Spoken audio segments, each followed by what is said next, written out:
Suddenly, a ringtone rang. It was my husband's smartphone. Apparently, he had left it at home and gone out. I looked at the call screen and saw my mother-in-law's name on the screen.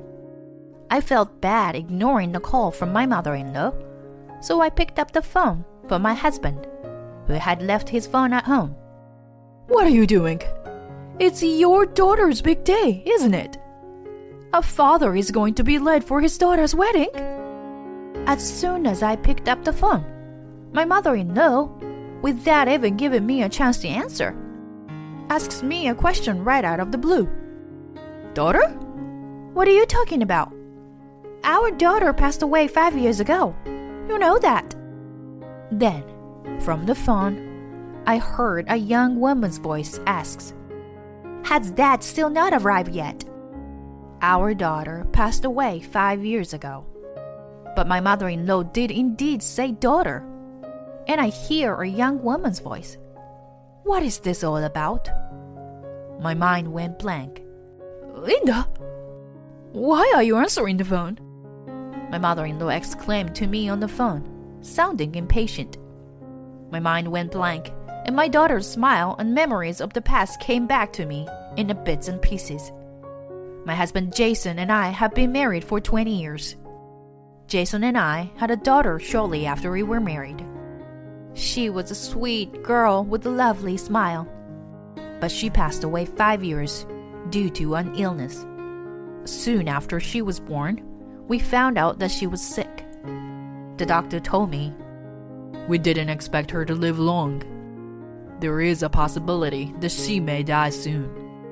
Please be prepared for that." After a long pregnancy, my first child was finally born. When we were told that the child was sick and would not live long, both James and I were depressed and in despair. However, contrary to the doctor's expectations, our daughter lived to be 15 years old. When she was born, we thought we might never see her grow up. But she lived on despite her illness and weakness, and even attended kindergarten, elementary school, and junior high school. There were times when caring for my daughter was difficult, but I was saved by my daughter, who cared for her family more than anyone else, trying to enjoy every moment of her life, and working hard with a smile even through painful treatment. I am truly grateful that my daughter was born, and the time I spent with her is an invaluable part of my life.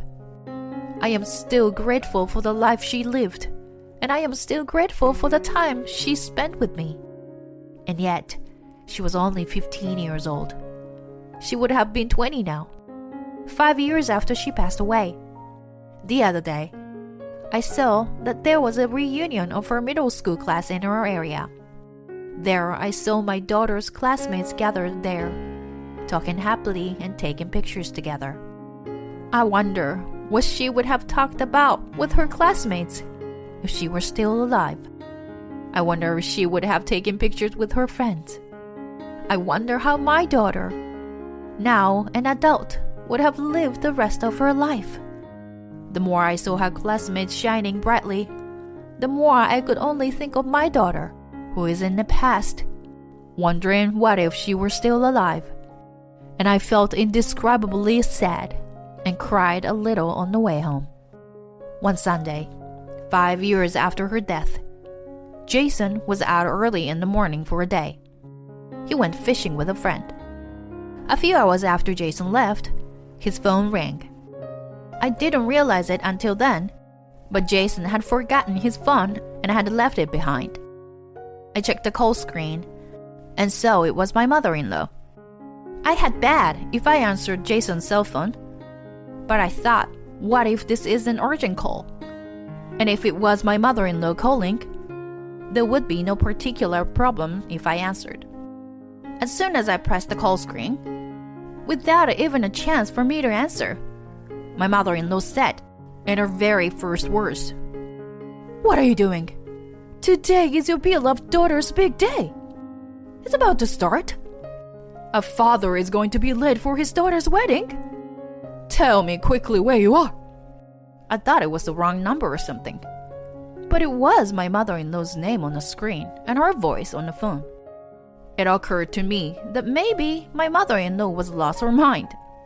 Well, Jason forgot his phone and went out. I, Jason's wife, Linda, am on it. I tell her on the phone as calmly as I can, even though my head is spinning. What? Did you just say daughter? Our daughter passed away 5 years ago. You know that, don't you, Grace? I heard an unexpected word on the phone as I did so. Grandma, is Dad not going to make it? It was definitely a young woman's voice. My daughter passed away 5 years ago. But my mother-in-law said daughter, and the young woman called my mother-in-law Grandma. What the hell was this all about? My mind went blank. Linda, why are you answering the phone? My mother-in-law exclaimed to me on the phone in a panicked tone. At first, I questioned my mother-in-law to get things straightened out. Grace, what is this all about? Who is that daughter on the phone? What is her relationship with Jason? And is this a wedding today? Please explain it all. What should I do? You asked me to explain everything out of the blue. What should I do? It continues like that. My mother-in-law backed up my barrage of questions the whole time and wouldn't answer properly. I later heard that Jason was in the cab heading to the ceremony at this time. The cab got stuck in traffic, and they were late for the ceremony. My mother-in-law was just babbling and wouldn't answer any of my questions. I figured this was getting nowhere, so I got into my parents-in-law's house with a duplicate key and waited for my mother-in-law and James to return home from the ceremony. When James came home, he was very surprised to see me at his parents' house. But when I explained casually what had happened over the phone, he let his shoulder drop and sighed. I questioned Jason and his mother again about the truth of what had happened today. At first, neither of them would tell me, but when I told them that I would not leave until they answered, they seemed to relent and began to answer in a grumbling manner. The story goes back 20 years. Jason was cheating on me before we were married. He also had a daughter with the other woman, and by some coincidence, the daughter of the affair was the same age as our daughter, who had passed away. The affair partner's daughter grew up to be a thriving young woman, and today was her wedding day. Jason began to tell us that he had gotten busy at work since her daughter was born. Many days, he didn't come home because he had to stay overnight at the office. And some days, he was away from home for days because he had to go on a business trip. To be honest, it was hard caring for our sickly daughter on my own. In addition to raising a child for the first time, caring for a child who was rarely around here was harder than I could have imagined. But at the time, I didn't want to meddle in Jason's business affairs. I was grateful that Jason was working and supporting our family, and I believed it was because he loved my daughter as much as I did. That's what made it possible for me to get through each day, even though it was hard. And yet, Jason lied and said he was at work, forcing me to take care of our daughter, while he relaxed gracefully in his other home. And to my surprise, my mother-in-law tolerated James's lifestyle, and at times even provided support for the other family. My mother-in-law thought that our daughter, who was born with a disease, was a failure, and she did not like me for giving birth to such a grandchild. Perhaps because of this, my mother-in-law came to visit my daughter only a few times, and it was always my father-in-law who came to see her a lot. And my daughter looked forward to seeing her grandfather. Now, my father-in-law is overseas for business reasons. Jason and his mother reveal one shocking truth after another. They seemed somehow to be relaxed that the truth was revealed and continued. Jason, you should break up with this woman. She ruined your daughter's wedding ceremony day. She's just jealous of her happiness. Maybe Mom is right. I've been looking forward to this day for a long time. And you just made it worse. So, we're breaking up, right? I mean, break up with me already. I'll pay you what you want in alimony. That'll be enough. After all this time, I couldn't believe them looking down on me. That he was having an affair, that he had an illegitimate child, and that he neglected his deceased daughter. On top of that, they would order me to get a divorce. I felt more sorry for my dead daughter than for myself if things continued as they were. I told them both that I would be happy to divorce Jason and ran out of my parents-in-law's house. I returned home and began preparing to divorce by calling a lawyer. Shortly thereafter, I filed the divorce papers and left the house where Jason and I were living. Because I had a lawyer, I was able to get a larger alimony payment from Jason and the person he was cheating on me with than a market rate. The day Jason and my mother-in-law were having a shocking conversation at my parents-in-law's house, I actually recorded the conversation. As soon as I left the house I lived with Jason, I sent that recording to my father-in-law and Jason's company. When my father-in-law heard that recording, he flew back from overseas to see me. My father-in-law had always cared about me as well as our daughter while he was in the States, and that didn't change after he went overseas. In this situation, I was happy that my father-in-law, because he was very dedicated to his work. But in this case, he even interrupted his work overseas to come back to the States. As soon as my father-in-law met me, he apologized. I should have paid more attention to my family. I have caused you so much pain and trouble. I am sorry. I cannot forgive those guys. I will insulate myself from Jason who hurt you. And of course, I will divorce my wife. That's what he told me.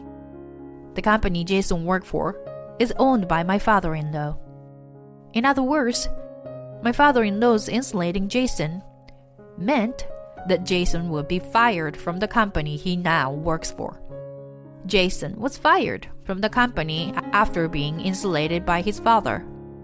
And Grace divorced from my father-in-law and had no place to live. They were so resentful that they thought it was all my fault, and they were going to barge into my house. They didn't have a duplicate key, so they started yelling and screaming at the room, which showed no sign of coming out even when they rang the bell. And they were almost breaking the doorknob. But I had already moved to a different house. Therefore, another stranger was living in the house, where the two stormed out, and the police were called to the commotion against the two who suddenly stormed out. I heard that they finally ran out of places to go and tried to get a hold of the married daughter of the adulterer. So they stormed into the newlywed daughter's house. It seemed like she was home, so they tried to get in, but there was no response from the daughter. Hey, it's me. It's your dad. Can you hear me? If you can hear me, open the door. Grandma's here too. I came to see how you're doing. Please let us in. The daughter realized that they need help, so she tried to ignore them. However, she could not bear to see them staying in front of the house and reluctantly invited them in, saying that it would disturb the neighbors. At first, they said they were just checking up, but as the conversation progressed, they began to talk about how unhappy they were, and eventually they even got down on their knees, shamelessly begging for help. But after all, she is the daughter of an unfaithful partner. She turned to her father, Jason, and said, "But to you, my mother was the affair, and I am the daughter of the cheater. But you still supported us, so I called you Dad to thank you a little bit. So, money was the only link between Dad and me. Jason is stunned by his daughter's words out of the blue. And I called you Grandma because you supported us too. And when you ran out of money, it's our turn to help you because we're her family? You don't know how we have felt all this time. You've been helping us on your own. I didn't ask you. And then she simply cut Jason and his mother off. Is that what you thought all along? Unbelievable. What's going to happen to our relationship now? The daughter just said grace like a throwaway comment. We have no use for people without money. You have a real family somewhere else, but you have been using us as a family for your affair partner. In the same way, we have been taking advantage of you. Now, if you don't have any money, please leave. We're not a family anymore. Jason and his mother, who had been silently listening to her words, were now trembling with anger. And then they start shaking. What kind of a way to talk to a father who has supported you all this time? I thought you were the better granddaughter, but it turns out that you were a failure too. They yelled at her. Grace started screaming, throwing dishes, cushions, and other items in the house, not only at the walls and floor, but also at her granddaughter. Their outburst made a mess of the new house, and the daughter, feeling that she was indeed in danger, called the police. But the police who arrived at the scene saw Jason and Grace, whom no one could touch, and brought them in again. This police action caused Station's daughter to be marked by the neighbors, and her husband also found out that her family was troublesome because of this incident. Because of this, the daughter's husband divorced her quickly, after only 1 month of marriage. On the other hand, I was able to get a new job at a company owned by my father-in-law, thanks to his arrangement. I had qualifications at great levels, such as a bookkeeper and computer exam, so I was always ready to work if I wanted to. The reason was that I was always trying to improve my skills to earn money for my daughter's medical expenses in between taking care of her. Because of this, I am now working hard with a salary that is enough to live on my own. My father-in-law was so concerned about me that he cut ties with his own son and divorced my mother-in-law as well, even after the divorce of Jason with me. Not only that, but I am so grateful to my father-in-law for providing me with a new job. I told my father-in-law how sorry and grateful I was, and he said, Please let me do this because I feel sorry for you too. And I am so grateful to you, Linda, for giving me my one and only granddaughter. My life is so much happier that I had such a sweet granddaughter. Besides, it's normal for families to support each other. Linda, you are a very important family member who gave me a granddaughter. I couldn't stop crying at his words. I think that's all thanks to my daughter. She passed away 5 years ago. But thanks to her, I was able to break off a bad relationship. And I still have a wonderful relationship with someone who considers me family. I'm really glad I met her. Thank you for being born as my daughter. Let's continue to build a new life together.